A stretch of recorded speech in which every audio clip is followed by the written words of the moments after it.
साल में मालेगांव शहर को आपने क्या दिया? एक साल में मालेगांव शहर में जो सर्विस रोड है वो काम चालू कर दिया है। अपने मिनिस्टर केंद्रीय मंत्री नितिन गडकरी साहब उनको हमने लेटर दिए थे। तो जो NH3 नेशनल हाईवे है वहाँ पे मुंगसा जो है वहाँ पे ओवरब्रिज, अंडरपास और यहाँ पे सर्विस रोड, 40 गांव फाटा पे उड्डाण पूल मंजूर हुआ है, बाईपास मंजूर हुआ है, काम भी चालू है, म्हणजे यानी मंजूर होके वो काम चालू है हाईवे पे। बाद में मालेगांव में एक कैंसर हॉस्पिटल मंजूर हुआ है, उसका DPR बन रहा है। बाद में बागलान तालुका में मल्टी स्पेशलिटी हॉस्पिटल मंजूर हो गया है, उनकी जगह का चालू है। और धुलिया में आयुष हॉस्पिटल मंजूर हुआ है, 15 कोटी रुपए और 50 बेड का है। और मालेगांव का जो कैंसर हॉस्पिटल है वो 200 बेड का है। मालेगांव में अभी एक चर्चा ये है कि मैडम को 1 साल हो गए, खासदार निधि से मालेगांव शहर में आपने क्या दिया?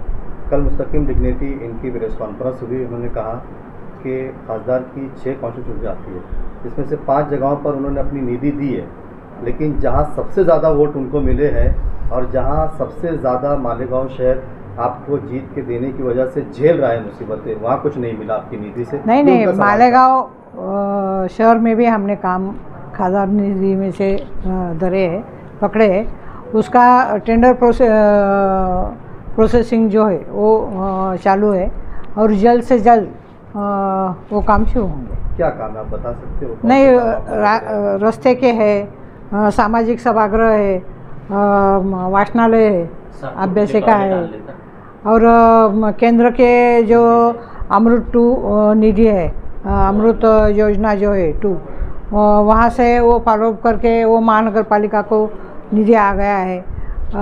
बाद में जो यानी शौचालय स्वच्छ भारत योजना में से जो शौचालय है उसका काम पाटपोरा मालेगांव में भी किया है और धुलिया में भी किया है, तो वो भी अभी काम चालू होने वाला है। उसका सर्वे चालू है, कहाँ पे बनाने का है, कहाँ पे इंडिविजुअल बनाने का, कहाँ पे सार्वजनिक यानी सुलभ शौचालय को देने के लिए मैंने उनको बोला है। नहीं, ऐसा एक पत्र उन्होंने बताया, वो पत्र में उन्होंने बताया कि कहाँ मतलब खासदार निधि दी गई है, लेकिन उसमें मालेगांव नहीं है। नहीं, उनको आंसर देना मेरा ये नहीं है। मेरा जो भी काम है मैं पत्रकार परिषद लूँगी और जो काम मैंने पकड़े वो मैं बताऊँगी। वो कॉर्पोरेशन इलेक्शन स्थानीय स्वराज्य संस्था के शुरू होने वाले, क्या कहेंगे आप मतलब इस तरीके से? नहीं, कॉर्पोरेशन के जो चुनाव है अभी चालू नहीं हुए, चालू होने वाले हैं। और जैसे ही प्रदेश कांग्रेस हमारे AICC अखिल भारतीय कांग्रेस कमेटी के तरफ से जैसे भी आदेश आएंगे वैसे वो चुनाव होंगे। अभी तो महाविकास आघाड़ी की तरफ से ही चुनाव लड़ने का ऐसा ऐलान प्रदेश कांग्रेस की तरफ से हुआ है, तो उनको फॉलो किया जाएगा। यहाँ पर SIT टीम आई, उसके बाद अभी कुछ दिन में यहाँ पे दिल्ली से भी कुछ ऑफिसर्स आए यहाँ पर परसों के लिए, वो मुझे मालूमात नहीं है, मैं उनसे यानी मालूमात करके फिर आपको बताऊँ। SIT के सवाल पे भी इसके पहले आपने कहा था कि मैं अधिवेशन लगेगा, तो उधर अधिवेशन में मैंने वहाँ पे जो SIT के माध्यम से जो चौकसी शुरू है वो 377 में मैंने सवाल डाला था, वो लग गया है। और यहाँ पे 2 मीटिंग्स मैंने ली है और पुलिस स्टेशन पे भी मीटिंग ली थी। हर बार मैडम, और मैंने मेरी बात रखी है कि ये जो भी चालू, एक मिनट, जो भी चालू है वो गलत है। किरीट सोमैया ने बोल दिया वो भाजपा के हैं, उनको छोड़ा ही है उन्होंने ऐसा बोलने के लिए। और शासन चौकसी कर रही है, उसमें कुछ मिला भी नहीं है। कोई बांग्लादेशी या रोहिंग्या वो तो नहीं मिला है, मिला है तो उन्होंने बताओ कहाँ पे मिला है। ये तो उनकी साजिश है। दूध का दूध पानी का पानी हो जाएगा, वो तो हो जाएगा। मैं काउंटर नहीं कर रहा हूँ सर। एक अपेक्षा बोल के मालेगांव के लोगों को एक अपेक्षा है कि आप उनके दर्द को समझे। वो अभी समझते हैं उनका जो दर्द है वो मेरा दर्द है, उनका दर्द मेरा दर्द है, मैं तो समझती हूँ ना। ऐसा थोड़ी है। मतदार संघ के ही प्रश्न जो है वो हम रखते हैं, जो भी मसले है वो मतदार संघ के ही अधिवेशन में रखते हैं।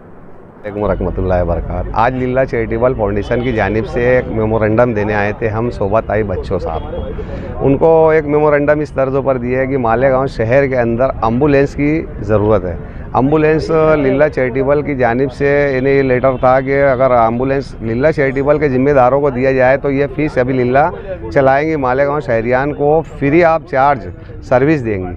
लेकिन मैडम ने ऐसा कुछ बताया कि सरकारी ऐसा कोई लाभ नहीं है जिसके ज़रिए एम्बुलेंस दी जाए, लेकिन वो कोशिश करेंगे इस बात के लिए। हमारा मेमोरेंडम उन्होंने स्वीकार किया और हमको दिलासा दिया है कि यार कोशिश करेंगे जितनी भी एम्बुलेंस होंगी उनसे वो कर हमको देंगे। और हम मालेगांव शहरियान के लिए नहीं बल्कि मालेगांव शहर के एतराफ़ में 40 किलोमीटर के आसपास तक के हम ये ambulance free of charge service करके ये चलाएँगे लीला चैरिटेबल के जानिब। आज इसी ताल्लुक़ से मेमोरेंडम दिए, आगे जब हमको एम्बुलेंस मिल जाएंगी तो अपडेट ज़रूर देंगे। शुक्रिया। आज यहाँ पर हमारे जो शोभाताई बच्चाओं आए थे उनको हम लोग लीला फाउंडेशन की जानिब से मेमोरेंडम दिया। दूसरा मेमोरेंडम आंगनवाड़ी के ताल्लुक़ से ये दिया कि जो आंगनवाड़ी के जो सेविका मददनीस महाराष्ट्र भर में लाड़की बहन योजना का फॉर्म भरे थे तो 50 रुपया प्रोत्साहन भत्ता देना ऐसा गवर्नमेंट ने GR में दिया था। लेकिन अभी कुछ सेविका लोगों को थोड़े पैसे दिए गए, लेकिन बहुत सारी सेविकाओं का अभी प्रोत्साहन भत्ता है और मददनीस जो हेल्पर होती है उसको आज तक 1 रुपया नहीं दिया। उन्होंने भी उतनी ही मेहनत की है, इसलिए हमने उनको डिमांड किया कि पूरे महाराष्ट्र भर की सेविका मददनीस ने काम किया और ख़ासकर मालेगांव, दयाना, मालदा, दरेगांव, सोएगांव की सेविकाओं ने जो काम किया उसको जल्द से जल्द लाड़की बहन प्रोत्साहन भत्ता मिलना चाहिए। तो उन्होंने हमें बताया कि अदिति तटकरे को मिलकर और हमारे जो एकात्मिक सेवा योजना के आयुक्त मैडम है उनको भी वो मुलाकात करेंगे।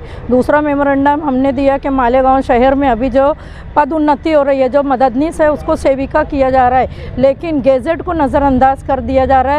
वो उर्दू जो गेजेट है वहाँ पर मराठी सेविका को भेजा जा रहा है। इसी तरह से मददनीस की जो भर्ती हो रही है तो वो जो गेजेट उर्दू है, उर्दू को नज़रअंदाज किया जा रहा है, वहाँ पर भी मराठी मददनीस भेज दी जा रही है। इसलिए मैडम को हमने उनको अपनी तरफ अट्रैक्शन किया कि इस बात को ध्यान दीजिए मैडम कि देखिए मालेगांव शहर में जो भी पद उन्नति हो रही है, जो नई मददनीस की भर्ती हो रही है, वहाँ को गेजेट को नज़रअंदाज किया जा रहा है। तो गेजेट पर ध्यान देते हुए उर्दू गेजेट आंगनवाड़ी में उर्दू मददनीस सेविका की भर्ती किया जाए, मराठी गेजेट में मराठी मददनीस सेविका की भर्ती किया जाए। इसी तरह से हम लोग कई लोगों ने माहिती अधिकार लगाया, लेकिन एकात्मिक बाल विकास प्रकल्प मालेगांव की जानिब से क्योंकि इसमें थोड़ा सा खुर्द बुर्द हुआ है, इसलिए उसकी माहिती अधिकार से भी कोई जवाब नहीं दिया जा रहा है। इसलिए मैडम को हमने इस तरफ हमने ध्यान दिलाया कि आप इस पर ध्यान दीजिए और अदिति तटकरे पर हमारी बात कीजिए। आपके चैनल के माध्यम से आप हमारी बात सरकार तक पहुंचाएंगे। आपका बहुत बहुत शुक्रिया। मैं सैयद अमीर, AICC member, Congress party senior, Hyderabad से हूँ, तेलंगाना स्टेट। आज जो शोभाताई से अपॉइंटमेंट लिया गया है, मालेगांव वालों के कुछ प्रॉब्लम्स थे, कुछ ग्रेवेंस थे, कुछ कामों में रुकावट हो रही थी, उस ताल्लुक़ से आज मीटिंग लगाई गई और ये तमाम लोगों ने, और ये तकरीबन ये इसमें से 4-5 NGOs है जो एक्टिव है, जो कांग्रेस को हमेशा काम करते हैं। इसीलिए शोभाताई से हम बात किए हैं। इनके जो रुकावटें थे उसके ताल्लुक़ से पूछा गया तो उन्होंने जो उनके बस की बात थी, जो उनके अंडर में बात है, ठीक है मैं तो अपने हिसाब से काम करूँगी मालेगांव के लिए, मेरे को अपोजिशन और उनके सवाल का जवाब देना कोई ज़रूरी नहीं है। मेरे को जो काम करना है मैं जवाबदेह हूँ, ये जवाब दिया है। और ये आंगनवाड़ी स्कूल का कुछ प्रॉब्लम था तो उसके लिए भी उन्होंने हामी दी है। और एक अपना एनजीओ और एम्बुलेंस एनजीओ वालों का एक यहाँ पे डिलीवरी के लिए लेडीज़ के लिए हॉस्पिटल जाने आने के लिए बहुत प्रॉब्लम्स है। तो इस एम्बुलेंस के लिए गवर्नमेंट से किसी स्कीम के तहत अगर दिएंगे तो आवाम को बहुत सहूलत होगी, लेकिन ऐसा कोई प्रपोजल गवर्नमेंट का नहीं है। इसलिए कि एम्बुलेंस देने के बाद में ड्राइवर, मेंटेनेंस, कुछ एक्सीडेंट, कुछ इलीगेशन कुछ होगा तो अपोजिशन इसके लिए ऑब्जेक्शन करती है और कुछ वायलेंस भी हो सकता, इसीलिए उन्होंने जिम्मेदारी नहीं ली। ऐसा कोई अगर गवर्नमेंट का प्रपोजल है तो एक आधी गाड़ी कुछ सैंक्शन करेंगे। बस, शुक्रिया।